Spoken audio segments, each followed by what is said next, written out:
자, 오늘은 성장을 위한 첫걸음 시리즈 13번째 시간입니다. 제목은 이제 성화에 대해서, 성화와 거룩함에 대해서 나눠보려고 합니다. 지난 시간에 광고를 오늘 이제 그리스도인의 보상에 대해서 하려고 했는데 제가 다시 순서를 보니까 성화가 빠졌더라고요. 그래서 오늘은 성화를 하고 다음 시간에 그리스도인의 보상에 대해서 함께 공부하도록 하겠습니다.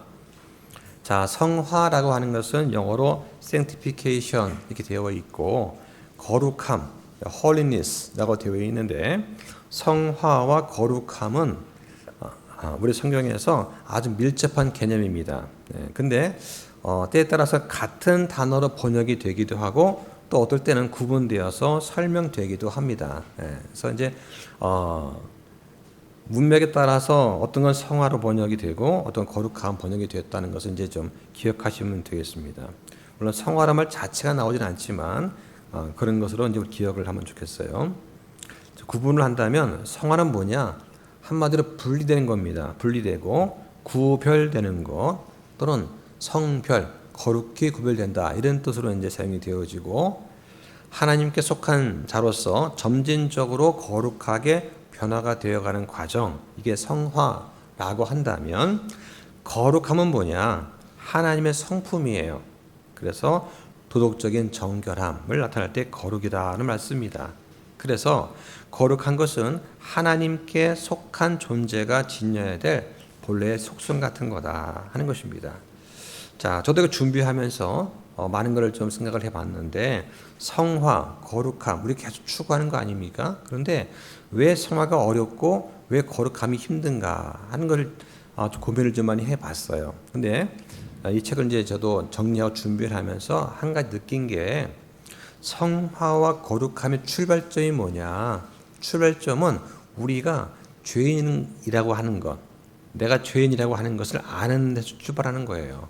그런데 내가 죄인이라고 하는 것을 철저하게 인정하고 깨닫지 못한 상태에서 시작하게 되면 그러면 이 성화라든가 거룩한 문제가 애매모호해진다고 하는 것입니다.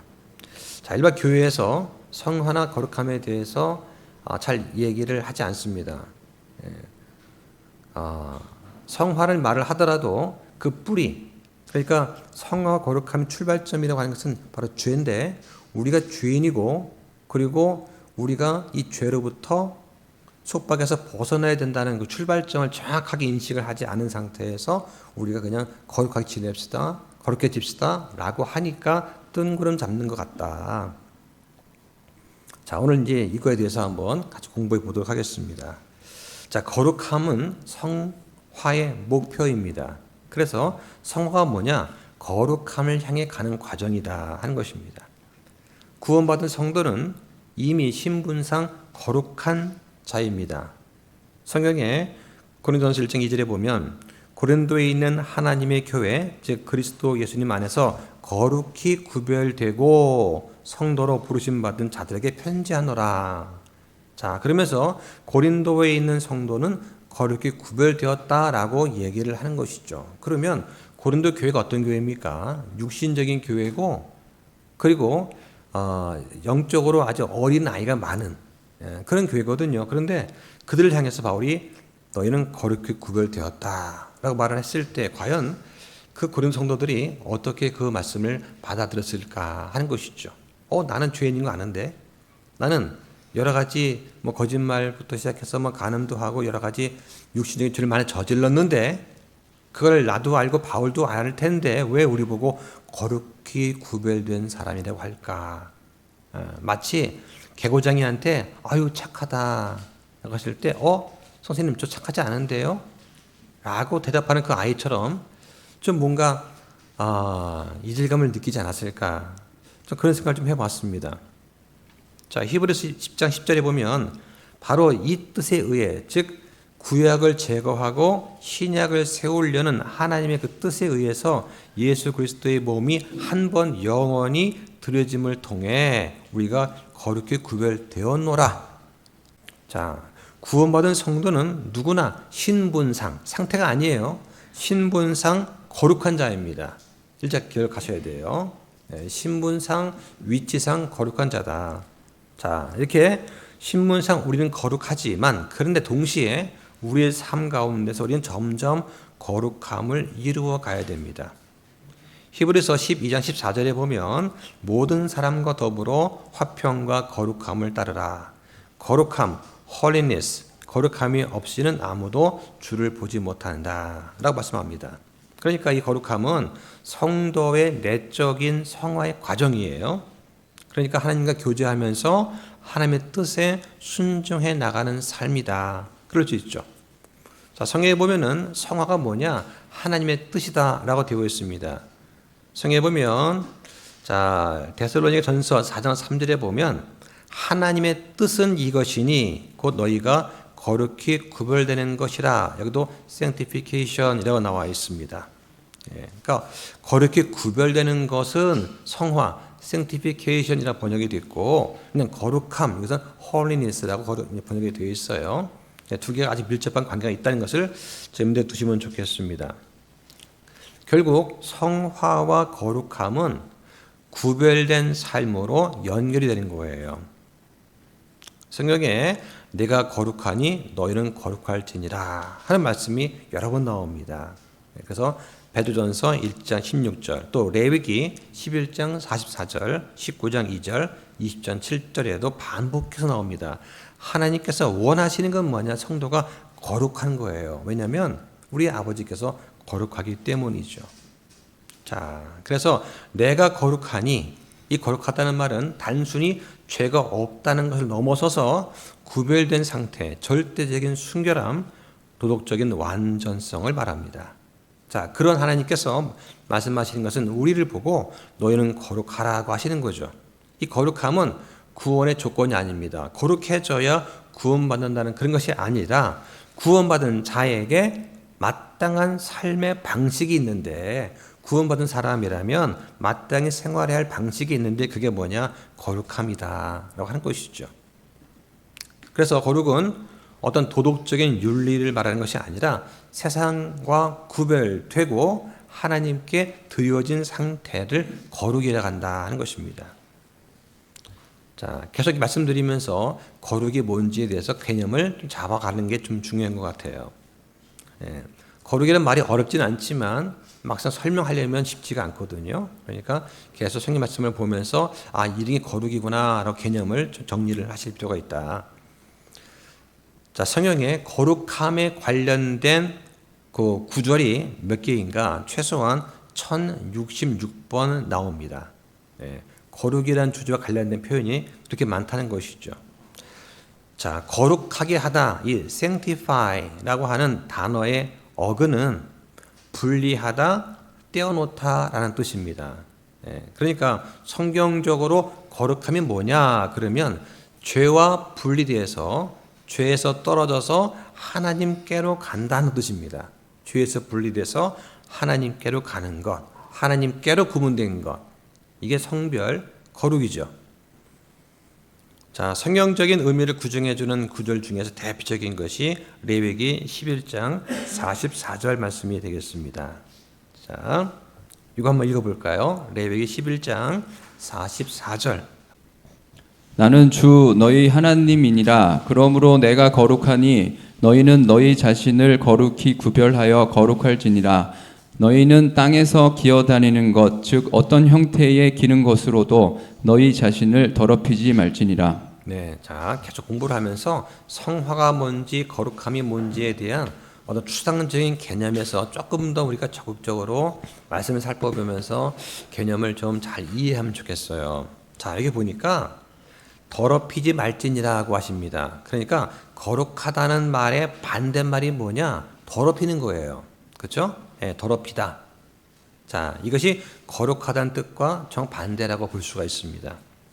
거룩함은 깨끗함, 더럽혀지지 않은 모든 것을 또 거룩함이라고 할 수가 있겠죠.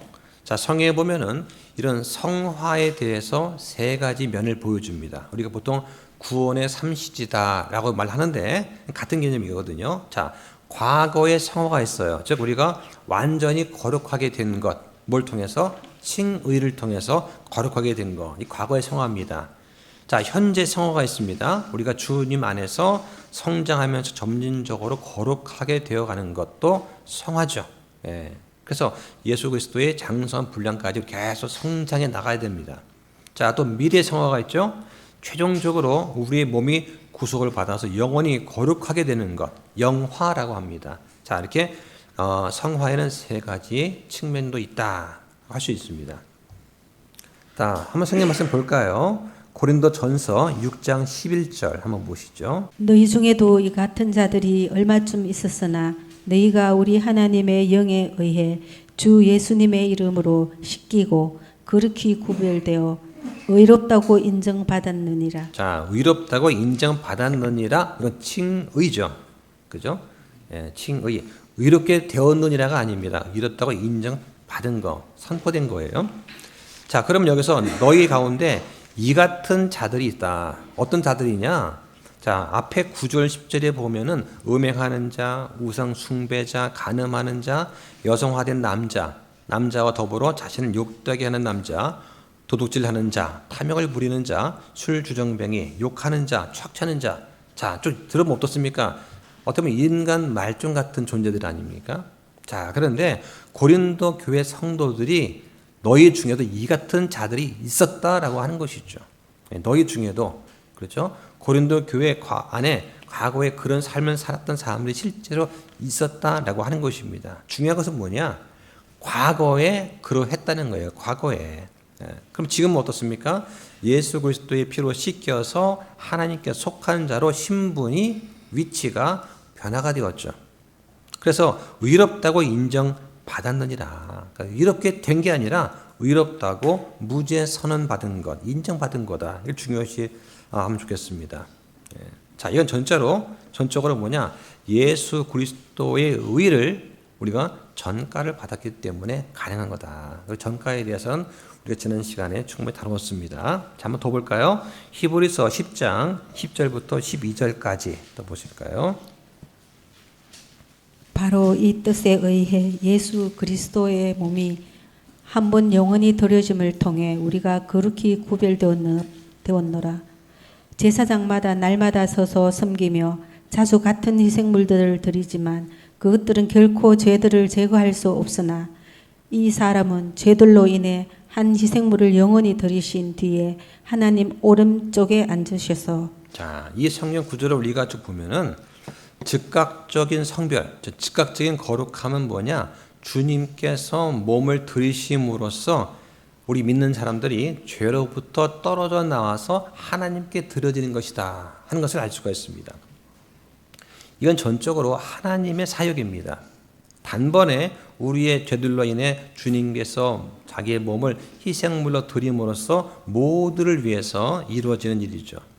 이것은 과거에 일어난 일입니다. 그리고 우리가 그리스도를 받아들일 때 일어난 일이죠. 이걸 통해서 믿는 사람들은 하나님께 성별된 것입니다. 그리고 그리스도를 통해서 단 한 번에 영원히 성별, 그렇게 구별된 것입니다. 자, 그럼 믿는 우리가 구체적으로 어떻게 선별되었는가? 자, 그걸 설명드리면, 자, 지상에서 주님께서 손으로 하지 아니한 할례, 즉 영적인 수술을 통해서, 영적 할례를 통해서 순간적으로 거룩함을 이루셨죠. 골로새서 2장 11절과 12절 말씀입니다. 자, 그러니까 우리는 이미 이 영적인 할례를 통해서 우리의 혼이 몸으로부터 분리해내는 수술인 것을 우리가 배웠습니다. 그래서 우리 안에 있는 속사람은 죄가 없는 사람으로 새 사람으로 창조가 되었고 그 사람은 거룩하고 흠이 없는 존재죠. 동시에 우리의 거룩함은 하늘에 있는 어린 양의 생명책에 이름이 기록되면서 완성이 되었습니다. 그 결과 우리가 하나님의 양자로 입양이 됐고 또 주님에 의해서 왕가의 제사장으로 우리가 임명이 되었 것이죠. 자, 이런 것들이 이어지는 그런 말씀인데 이 모든 것들 출발점이 뭐냐? 출발점이 우리가 하나님께 구별된 것, 그죠? 예수 그리스도의 그 속죄의 피를 통해서 단번에 드려짐으로써 우리가 하나님께 구별된 것이 출발점이다라고 하는 것입니다. 자, 성경은 또 이렇게 말씀합니다. 골로새서 3장 3절 보실까요?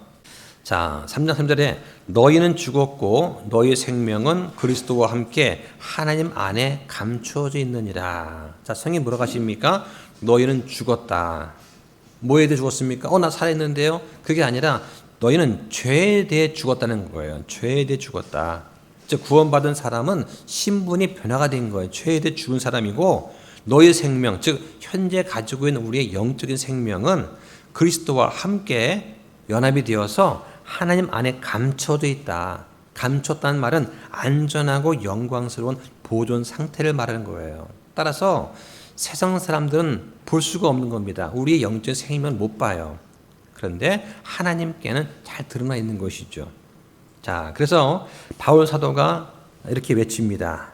오 사망아, 너의 쏘는 것이 어디 있느냐? 오 무덤아, 너의 승리가 어디 있느냐라고 하죠.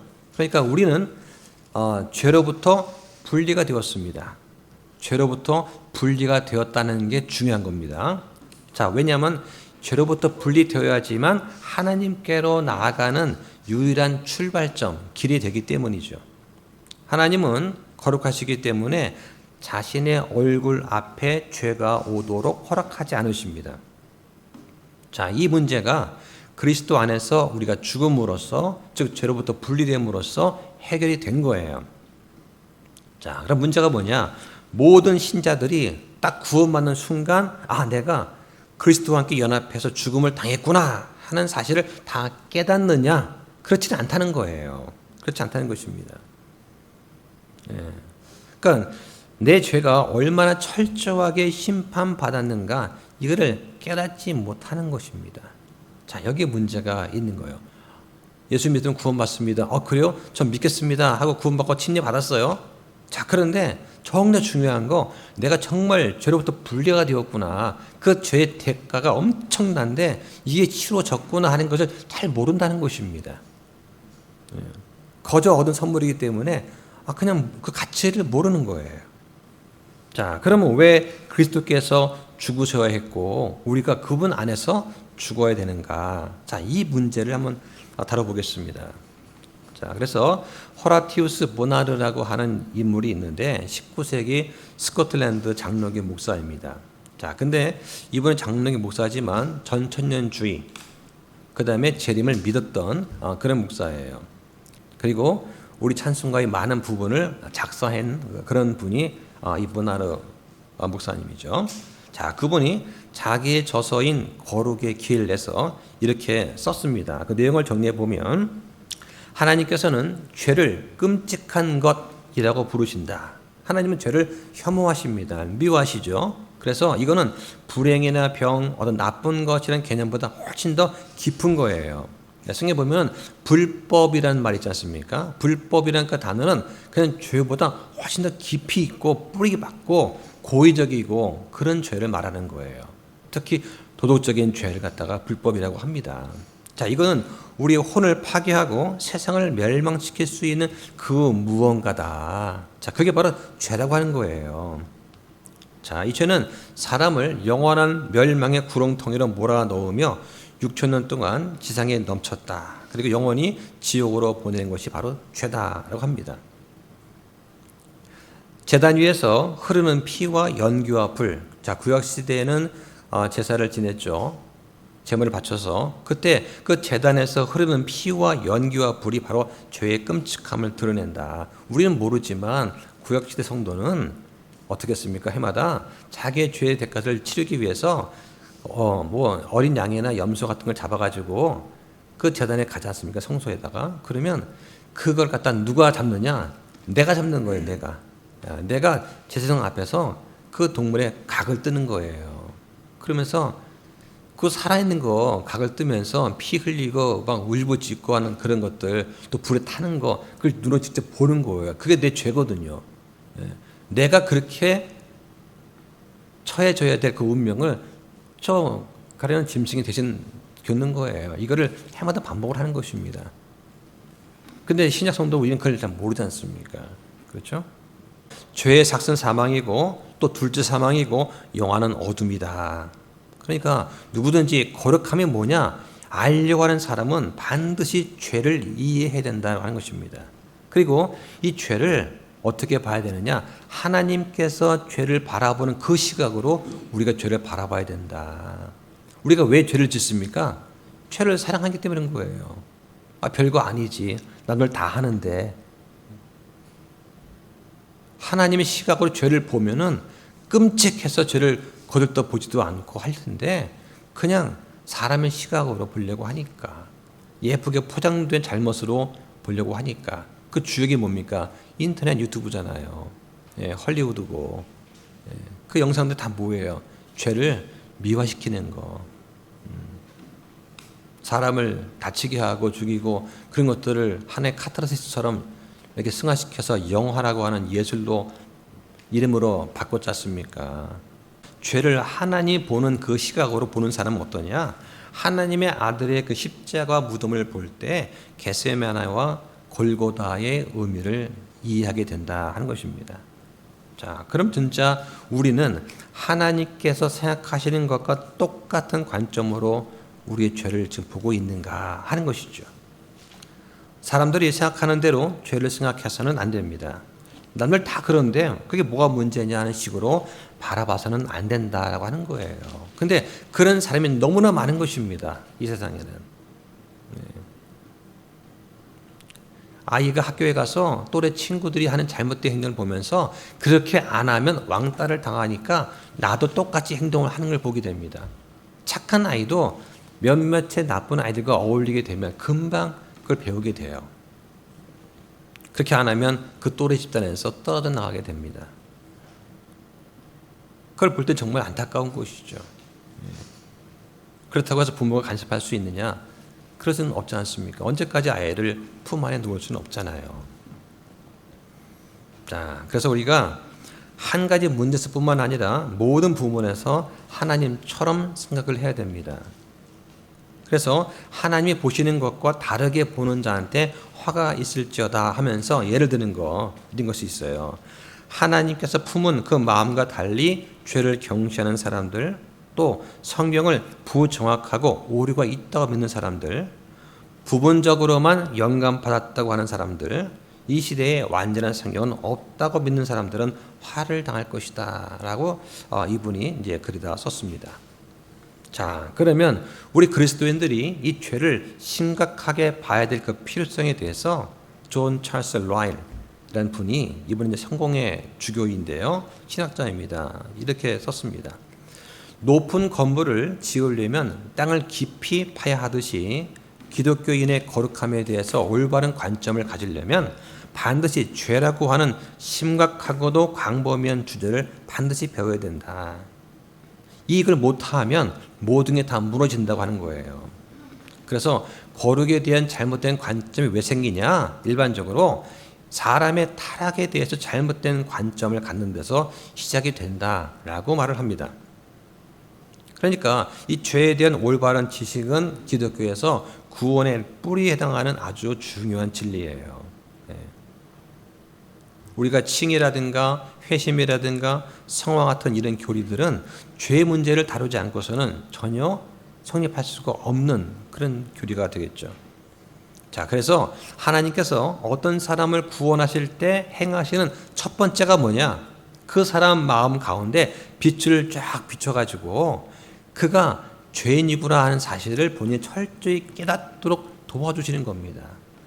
누가복음 5장 8절에 보면 베드로가 밤새 수고해도 물고기를 못 잡았습니다. 그때 예수님께서 야, 그물을 한번 내려봐 하니까 베드로가 내가 업으로 잔뼈가 굵은 사람이지만 선생님께서 말씀하시니까 한번 내가 그물을 내려보겠습니다 하고 내렸다가 올리니까 어떻게 돼요? 그물이 찢어질 정도로 많이 잡히지 않습니까? 그걸 보고서 베드로의 첫 마디가 뭡니까? 첫째 마디가 주여 내게서 떠나소서, 나는 죄 많은 사람입니다. 베드로의 첫 번째 회심의 고백이 나는 죄인입니다 하는 것이었어요. 이거 대박 났는데요? 굉장합니다 예수님. 이게 아니라 저는 죄인입니다. 따라서 이 죄인을 거룩하신 당신께서는 떠나시기 바랍니다. 이런 고백을 한 것이죠. 자, 여러분 처음 구원받을 때 어땠습니까? 처음 구원받을 때 감사 기뻤습니까? 아니면 나는 죄인이었습니다, 이런 회개와 통탄의 눈물을 먼저 흘리셨습니까? 하는 것이죠. 자, 그래서 이 책의 저자는 오늘날 교회가 가장 필요한 게 뭐냐? 바로 이 죄에 대해서 분명하고도 충분한 가르침이 있어야 된다라고 하는 것입니다. 이걸 주장을 하는 것이죠. 사람들의 죄가 얼마나 무거웠던지 예수님께서는 겟세마네의 동산에서 땀방울이 핏방울이 될 정도로 기도를 하셨습니다. 그리고 골고다에서 울부짖었습니다. 나의 하나님, 어째서 나를 버리셨나이까? 사람들의 죄를 나한테 딱 전가시키면서 보니까 정말 처절한 거예요. 하나님과 내가 분리가 되는 걸 한번 경험해 보니까 정말 죽을 것 같습니다. 자, 다시 본론 돌아가서 자, 우리는 거룩한 삶을 살기 위해서는 분리가 되어야 되는데 자, 보겠습니다. 디모데후서 2장 21절 한번 볼까요? 그러므로 사람이 이런 것들로부터 자기를 깨끗하게 하면 정규에 이르는 그릇 곧 거룩히 구별되어 주인이 쓰기에 합당하며 모든 선한 일에 예비된 그릇이 되리라. 자, 이런 것들로부터 자기를 깨끗하게 하면 자, 앞에 이 디모데후서 2장 20절에 보면 바울은 큰 집에는 금그릇도 있고 은그릇도 있고 나무와 질그릇도 있다고 말을 합니다. 근데 어떤 그릇은 종기에 어떤 그릇은 수치에 이른다라고 설명하죠. 그러면 이런 것들이 뭐냐? 앞에 디모데후서 2장 16절부터 18절에 나오는 것들, 즉 더러운 그릇, 불의와 거짓을 말하는 자들, 진리를 왜곡하는 자들, 교리를 부패시키는 자들과 교제하는 거, 이런 것들로부터 자기를 깨끗하게 하면 그러면 존귀한 그릇 거룩히 구별되어서 주인이 쓰기에 합당하다 하는 것이죠. 그러니까 하나님은 준비된 자를 사용하십니다. 그래서 은사보다도 정결함과 거룩함을 더 중요하게 보신다 하는 것입니다. 아무리 말을 잘하고 아무리 많이 배웠고 아무리 배경이 좋다더라도 그 사람이 정결하고 거룩하지 않으면 즉 깨끗한 그릇이 아니면 하나님은 그 그릇을 사용하지 않으신다 하는 것입니다. 자, 또 보겠습니다. 베드로전서 1장 15절과 16절도 읽어주시죠. 오히려 너희를 부르신 분께서 거룩하신 것 같이 너희도 온갖 종류의 행실에 거룩할지니라. 기록된 바 내가 거룩하니 너희는 거룩할지니라 하였느니라. 네, 자, 이게 이제 다음 주 우리 암송 성경 구절이거든요. 자, 근데 또 한번 우리가 이거 다뤄볼 텐데요. 자, 사람들이 너무나 쉽게 잃어버리는 경향이 있는 것이 뭐냐? 그 죄예요. 근데 이 죄는 자기의 본 모습을 감춘 채 성도를 유혹을 합니다. 그러니까 죄는 야, 내가 죄인데 나는 너의 원수거든. 나는 너를 영원히 지옥에서 파멸시킬 거야 하는 자세와 모습으로 다가오지 않습니다. 죄는 결코 그렇게 오지 않죠. 죄는 가룟 유다가 예수님께 입맞춤을 하면서 접근했듯이 요압이 아첨하는 말로 접근했듯이 이브한테 금지된 나무의 실과를 보기에 아름답고 먹음직스럽게 보였듯이 그렇게 다가옵니다. 그러니까 죄가 다가올 때는 의식을 못한다는 거예요. 아, 이거 죄구나 알고 경계를 하지 못할 정도로 교묘하게 옵니다. 특히 내한테 가장 약한 부분, 내 가장 필요한 부분을 건드리면서 오는 것이죠. 자, 근데 그 결과가 뭡니까? 이브를 에덴 동산에서 쫓아낸 거예요. 왕궁 성벽에서 할 일 없이 걷고 있던 다윗은 영적으로 게을렀습니다. 그 순간은. 그래서 다윗으로 하여금 죄를 짓게 하기에 충분했죠. 다윗은 단순히 훔쳐보는 그 한 가지 죄로 끝나는 것이 아니라 결국 간음과 살인으로까지 이어졌습니다. 죄는 처음부터 죄의 모습을 하고 나타나지 않죠. 그렇죠? 사탄도 어떤 모습 나타납니까? 아주 멋있는 밝은 천사의 모습 나타나요. 그래서 그게 처음엔 죄인 줄 잘 모르는 겁니다. 지금이야 여자들이 뱀 그러면 아우 징그러 하겠지만 처음엔 그렇게 뱀이 징그러운 존재가 아니었을 거예요. 자, 근데 사람이 양심이 무뎌졌을 때는 이게 더 심각합니다. 우리는 그래서 항상 깨어 있어야 됩니다. 깨어서 기도해야 되고 시험에 빠지지 않게 기도해야 되고 시험에 빠졌으면 빨리 벗어나도록 간구하면서 노력을 해야 되는 것이죠. 자, 또 보겠습니다. 히브리서 3장 13절도 보겠습니다. 오히려 오늘이라 불리는 때에 날마다 서로 권면하며 너희 중 아무도 죄의 속임수를 통해 강팍하게 되지 않도록 하라. 자, 오늘이라고 하는 말은 시편 95편 7절, 8절을 인용한 말씀인데 오늘 그냥 하루 오늘이 아니라 하나님께서 주시는 은혜의 날, 회개할 기회가 아직 열려 있는 그 시간을 말하는 겁니다. 오늘이라고 하는 것이. 그래서 서로 권면해서 성도들 간에 믿음의 공동체적인 책임이 있다는 거예요. 저 형제가 잘못된 건 내가 관리 못해서, 내가 못 권면해서, 내가 배려하지 못해서 된 것이다라는 책임감, 공동 책임감을 느끼라는 말씀이죠. 그래서 아무도 죄의 속임수를 통해서 죄는 달콤합니다, 매력적으로 보입니다. 근데 결국은 죽음에 이르게 한 거잖아요. 근데 강팍하게 되지 않도록 하라. 왜냐? 강팍해지면 말씀에 내가 반응하지 못하게 됩니다. 말씀을 읽어도 뭔 말인지 와닿지는 않는 거예요. 그리고 회개하지 않은 상태로 계속 굳어지게 된다고 하는 것입니다. 자, 여기까지 내용을 정리해 보면 지금 우리가 성화에 대해서 이야기하고 있는데 거룩함, 성별됨, 성화 이런 것들 출발점이 뭐냐? 먼저 죄에 대한 올바른 인식이다 하는 것을 먼저 기억을 해야 됩니다. 죄가 얼마나 무서운 것이고 우리가 얼마나 경계를 해야 되고 왜 하나님께서 그토록 죄를 혐오하고 미워하시는지 알고 이해를 해야 돼요. 그래서 하나님 보시는 관점으로 우리가 죄를 바라봐야 된다. 그랬을 때 믿음 없이 저 불 호수의 구렁텅이로 빠져들어가는 저 사람 보면서 안타까워하는 마음에 우리가 복음을 전하는 것이고 그래서 우리가 예수님 믿으라고 하는 거지 그냥 습관적으로 뭐 해야 되니까 그런 마음이 아니라고 하는 것이죠. 그냥 놔두면 저 사람은 그냥 죄의 결과가 너무 뻔한데 너무 안타깝다라고 하는 것이죠. 그래서 우리가 혼을 구혼하는 것입니다. 자, 그다음에 이 책에서는 이제 저자가 이렇게 말을 합니다. 자, 우리는 십자가에 못 박힌 채 태어났다라는 책에서 어떤 문장을 인용을 하면서 그리스도와 함께 죽음으로써 믿는 사람한테 이루어지는 성화가 뭔가 하는 것을 좀 설명해 주는데 자, 이런 말을 하고 있습니다. 자, 가나안 땅에 대해서 한번 생각을 해보자 하면서 이 가나안 땅은 열매가 풍성한 땅입니다. 동시에 치열한 전쟁이 기다리고 있던 땅이었죠. 그래서 이스라엘 사람들이 이 가나안 땅에 들어갔을 때 이 축복의 땅은 이미 그들한테 유업이 되어 있었어요. 하나님께서 주신다고 약속했거든요. 자, 그럼 마찬가지로 우리 성도들한테도 그리스도 안에서 모든 영적인 축복을 이미 받았습니다. 자, 그런데 여호수아한테 뭐라고 합니까? 너희의 발바닥으로 밟을 모든 곳은 내가 너에게 주었다 하는 약속이 주어진 것처럼 우리에게도 동일한 약속이 주어져 있어요. 여호수아가 그의 대적들의 목을 발로 밟아야 했던 것처럼 우리 성도 역시 땅에 있는 우리의 지체들, 그죠? 우리 육신의 행실들을 성령을 통해서 죽여야 됩니다. 그래야만 우리가 영적으로 살아날 수가 있는 거예요. 자, 근데 한 가지 재미있는 게 있습니다. 하나님께서 이스라엘한테 가나안 땅을 주실 때 한 번에 다 점령하려고 하셨는가 하는 것이죠. 그렇지 않습니다. 오히려 하나님께서는 그렇지 않고 이렇게 말씀을 하시죠. 한번 보겠습니다. 출애굽기 23장 29절과 30절 볼까요?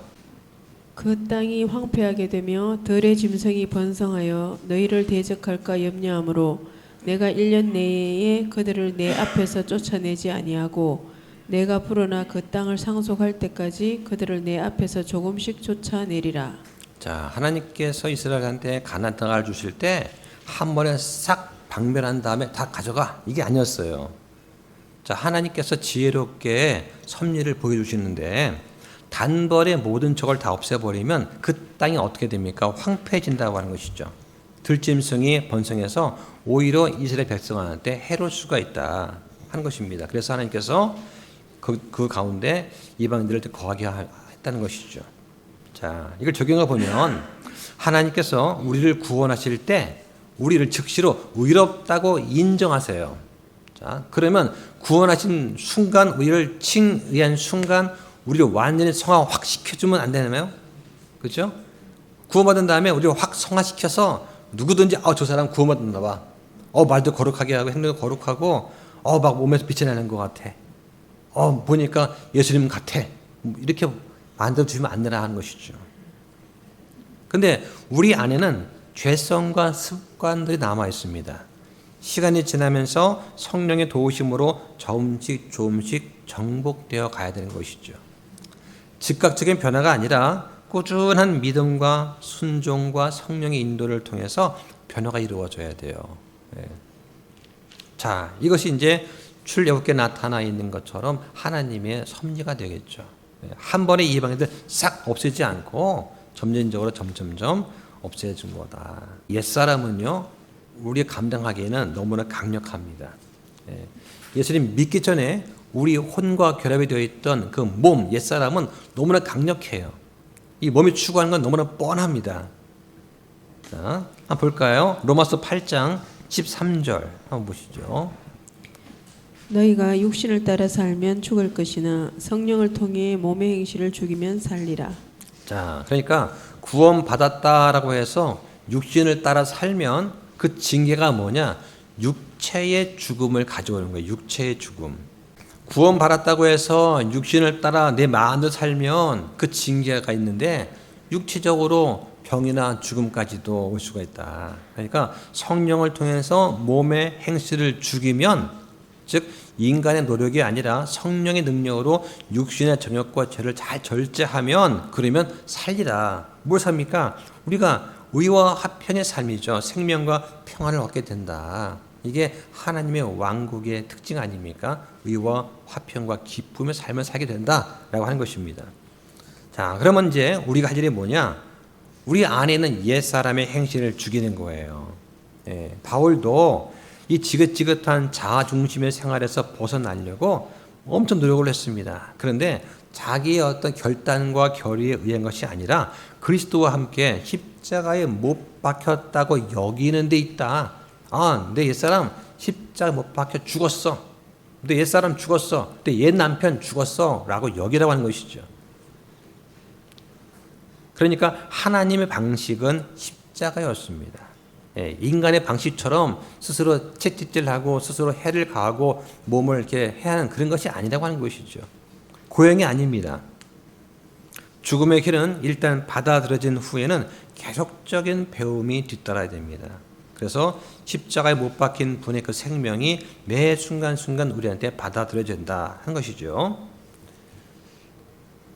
자, 그 주님의 십자가는 단번에 영원히 문제를 해결했습니다. 근데 우리한테는 매일매일 지고 가야 될 십자가가 남아있죠. 이 길은 평생 지속이 되는 그런 과정입니다. 그래서 주님께서는 이렇게 말씀하십니다. 누가복음 9장 23절 한번 볼까요? 또 그분께서 그들 모두에게 이르시되 어떤 사람이 나를 따라오려거든 자기를 부인하고 날마다 자기 십자가를 지고 나를 따를지니라. 자, 이 말씀을 들었을 때에 제자들은 이 말을 쉽게 이해했을 것입니다. 자, 우리는 자기를 부인하고 날마다 자기 십자가를 지고 따라와라, 이 말이 추상적이게 느껴져요. 근데 이 말을 들은 제자들은 안 그랬습니다. 왜냐하면 초대교회 그 당시에는 수많은 범죄자들, 살인자들이 그들의 죄값으로 자기 십자가를 지고 형장으로 걸어가는 행렬을 자주 봤을 겁니다. 실제로. 그리고 십자가에 못 박히는 장면들을 봤을 거예요. 매일같이. 자, 우리들은 자주 하는 행동들이 있습니다. 기도할 때 하나님 그것만은 빼고 다른 건 다 괜찮습니다. 이것만은 저한테 피해 주십시오. 이런 기도를 했을 적이 있을 것입니다. 왜냐하면 그 일이 닥칠까 봐 정말 나는 두렵거든요. 그런데 바로 그 일이 내 눈앞에 놓여 있는 때가 있습니다. 자, 그럴 때 내가 하나님의 뜻에 순종하게 되면 어떻게 됩니까? 그때 나는 고통과 수치와 불행을 겪게 되는 것이죠. 자, 이것만은 좀 피하게 해주십시오. 하나님, 십자가만큼은 좀 피하고 싶습니다. 라고 예수님도 기도를 하셨어요. 가시거든 좀 이걸 좀 나한테 걸어 좀 지나게 해주십시오. 자기를 부인하고 십자가를 지는 예가 성경에 어디에 나오냐? 첫 번째 대표적인 것이 예수님 자신입니다. 예수님께서 자기를 부인하고 십자가를 지셨습니다. 하나님의 아들이시지만 자기를 부인하고 참 사람이 되어서 사람들의 죄를 짊어지고 십자가를 지었죠.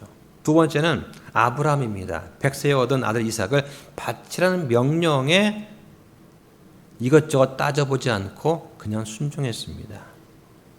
100세에 얻은 아들이 얼마나 귀여웠을까요? 얼마나 예뻤을까요? 그런데 명령하시니까 그냥 순종한 겁니다.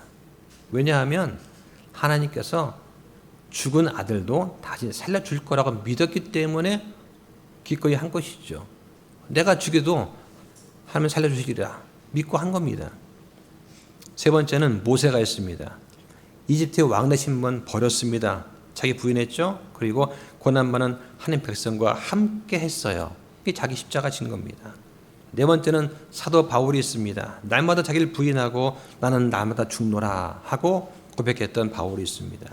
다섯 번째는 예수님의 제자들, 사도들이 있습니다. 세상의 명예와 안락 다 버리고 주님을 따랐습니다. 다윗도 있습니다. 다윗, 사울한테 직접 복수하지 않고 하나님의 주권을 따랐습니다.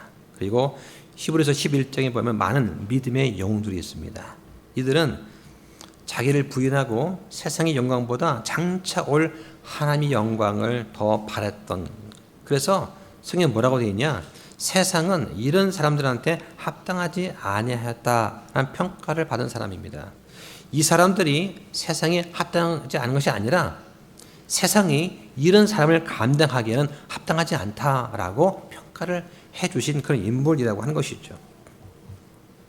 자, 우리가 예수님을 따라가는 사람들로서 마땅히 해야 될 일이 있다. 뭐냐면 어떤 상황이 주어지면 이걸 회피하지 않고 순종하는 게 중요합니다. 이게 바로 나의 십자가가 되죠. 그러니까 십자가가 뭐냐? 어떤 커다란 불행이나 질병이나 재난과 같이 피할 수 없는 그런 일들을 십자가로 생각하면 안 돼요. 예. 그게 십자가가 아니라 피할 수 있음에도 불구하고 자기를 부인하고 내 자아를 죽음으로 이끌어가면서 그 상황을 내가 자원해서 수용하는 것입니다. 이게 십자가가 되는 것이죠.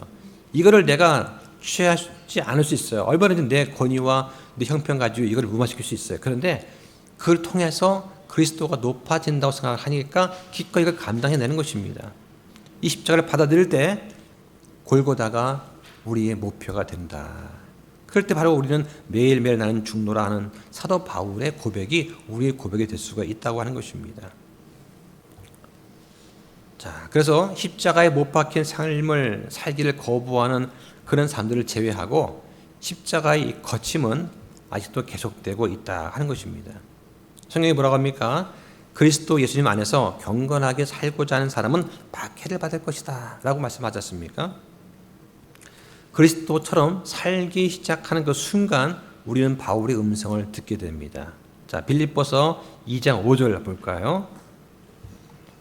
너희 안에 이 생각을 품으라. 그것은 그리스도 예수님 안에도 있던 생각이니라. 자, 너희 안에 이 생각을 품으라. 이 생각은 뭡니까? 앞에 문맥상 겸손함과 섬김의 자세예요. 그러니까 앞에 2장 1절부터 4절까지 뭐가 나오냐면 너희는 아무 일도 다툼이나 허용으로 하지 말고 오직 겸손한 마음으로 서로를 더 낮게 여기고 자기 일 돌볼 뿐만 아니라 다른 사람의 일도 돌아보라고 권면을 하죠. 예. 자, 이러한 생각을 품으라고 하는 것입니다. 이게 예수님 안에도 있던 생각이다. 그러니까 예수님은 자기를 비우고 종의 형체를 입으신 그런 겸손한 마음이었다라고 하는 것입니다. 자, 이런 삶을 살 때 우리는 자기 십자가를 질 수가 있는 것이다. 그게 멀리 있는 것이 아니다 하는 것입니다. 자, 그 다음에 우리의 최종적이고 매력적인 성화가 있는데 언제 있느냐? 재림 때 있어요. 보겠습니다. 데살로니가 전서 5장 23절 보겠습니다. 화평에 바로 그 하나님께서 너희를 온전하게 거룩히 구별하시기를 원하며 또 너희의 온 영과 혼과 몸이 우리 주 예수 그리스도께서 오실 때까지 흠없이 보존되기를 내가 하나님께 기도하노라. 자, 성화에는 이제 세 가지 유형이 있지 않습니까? 과거의 성화, 칭의, 현재의 성화가 있고 또 미래의 성화, 영화가 있어요. 자, 이 말씀은 미래도 되어진 미래 성화입니다. 그리스도께서 다시 오실 때는 우리의 몸이 그분과 같이 죄가 없는 완전한 모습이 됩니다. 자, 그러면 우리의 속사람은 지금 현재도 죄가 없지만 겉사람은 그렇지 않아요. 그렇죠? 이걸 다 기억해야 됩니다. 그러면 주님께서 오셔서 우리가 부활하거나 휴거가 될 때까지 우리 겉사람의 성화는 이루어지지 않습니다.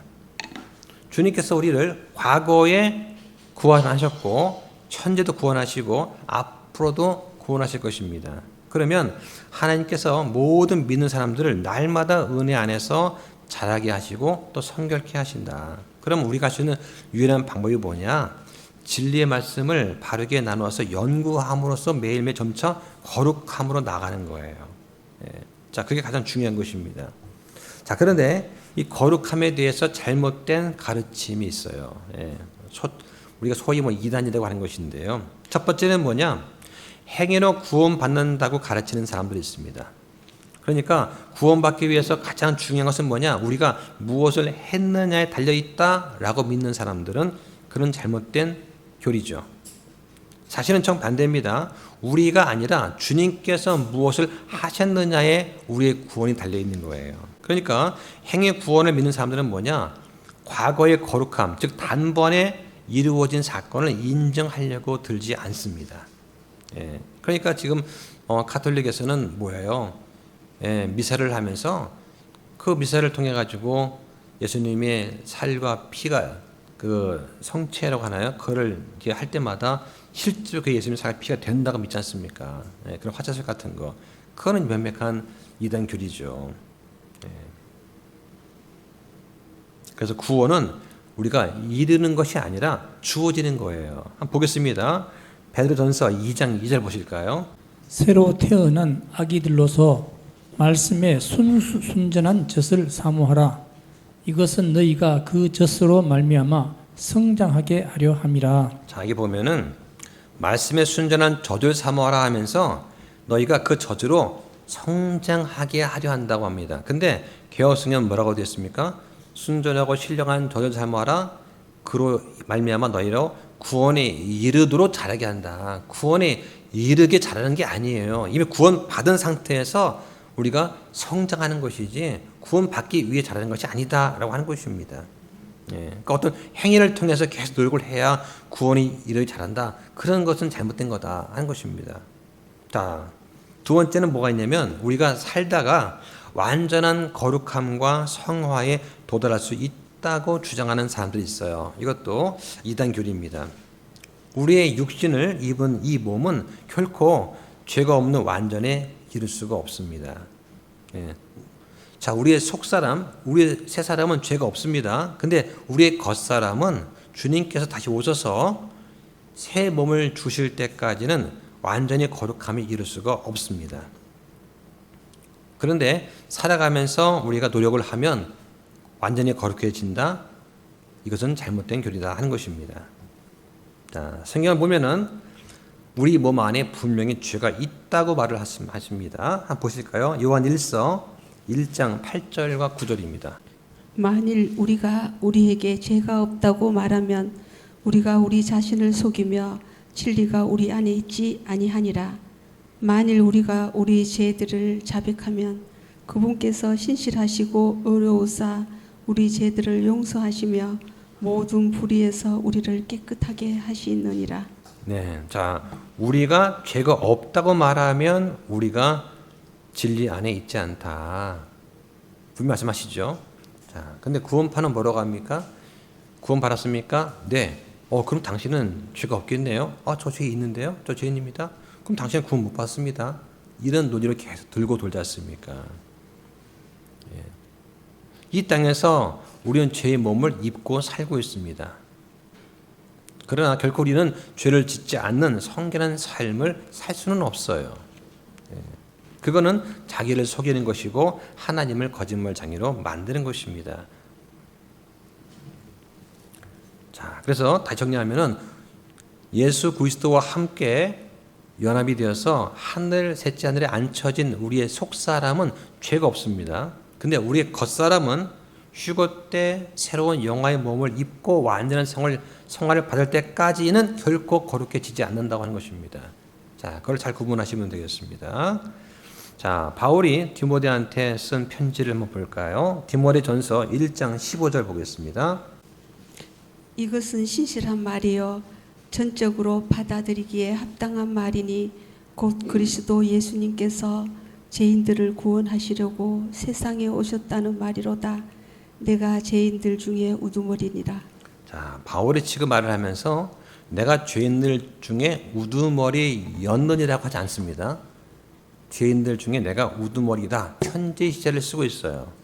바울은 여전히 육신을 입고 있는 상태이고 여전히 죄인인 것입니다. 그래서 바울 자신이 지금 나는 예수 그리스도를 믿고 구원받았지만 그러나 나는 여전히 죄의 우두머리라고 고백을 하는 것이죠. 왜냐하면 완전히 거룩하신 하나님의 빛에 자기를 비추어 볼 때 자신은 여전히 모든 죄인 가운데 가장 악한 죄인인 것을 본인이 깨닫기 때문에 이런 고백을 하는 것입니다. 그래서 이 세상에는 오직 죄인밖에 없습니다. 첫 번째는 구원받은 죄인이 있고 교회에 있겠죠. 교회는 구원받은 죄인이 있고 세상에는 잃어버린 죄인이 있습니다. 구원받은 죄인과 잃어버린 죄인, 이 두 종류밖에 세상은 없어요. 모든 사람은 다 죄인인 것입니다. 자, 그러면 거룩한 사람들은 어떤 사람들이냐? 예수님 그래서 믿고 우리가 변화가 되어서 새 사람이 되어서 우리가 교회라고 하는 거룩한 공동체의 일원이 됐을 때 이 거룩한 사람 특징이 있습니다. 자, 그거를 제가 좀 정리해 드렸는데요. 시간 관계상 설명 자세한 거 좀 빼고 중요한 것만 정리해 드리겠습니다. 첫 번째는 뭐냐? 거룩한 사람은 예수 그리스도처럼 되려고 애쓴다 하는 것입니다. 자, 자세한 내용들은 이 책의 내용을 좀 참조하시면 좋을 것 같아요. 자, 두 번째는 거룩한 사람은 온유함, 오래 참음, 친절, 인내, 부드러운 성품, 혀를 제어하는 삶 이런 것들을 산다고 하는 것입니다. 자, 그 예가 뭐냐? 자, 시므이가 있습니다. 구약에 시므이는 사울 왕의 친척이에요. 근데 다윗이 압살롬을 피해서 막 도망 다닐 때 이 상황을 보고 시므이가 다윗을 조롱합니다. 뭐라고 하냐면 다윗 너는 예전에 사울 집에 피를 흘렸지 않느냐. 따라서 지금 네가 당하는 이런 고통은 그 죄의 대가다 하는 심판이다 라고 하면서 조롱을 했어요. 자, 그때 다윗이 뭐라고 했느냐? 주변에 있던 신하들이 제가 또 시므이 죽일까요? 했을 때 아니야 나도 하면서 정말 시므이의 말이 맞을지도 몰라.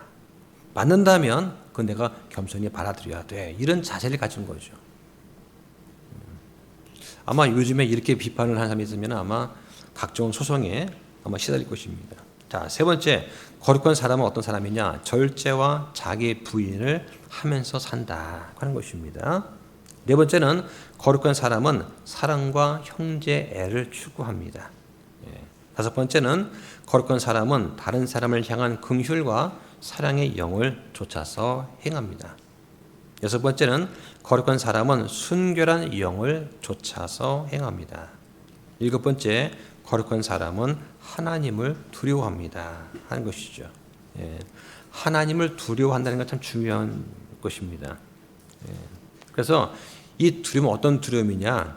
예를 들면 노예들이 일을 하지 않으면 벌을 받을까 봐 두려워하는 그런 두려움이 아니에요. 노예들은 발각이 되지 않는다면 계속해서 게으름을 핍니다.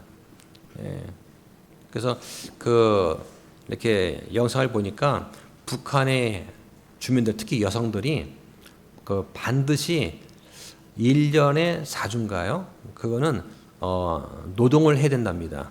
노동을. 그러니까 1년에 4주 정도는 누구나 예의 없이 어떤 현장에 가서 뭐 삽질을 하고 뭐 이렇게 농사일도 하고 막 해야 되나 봐요.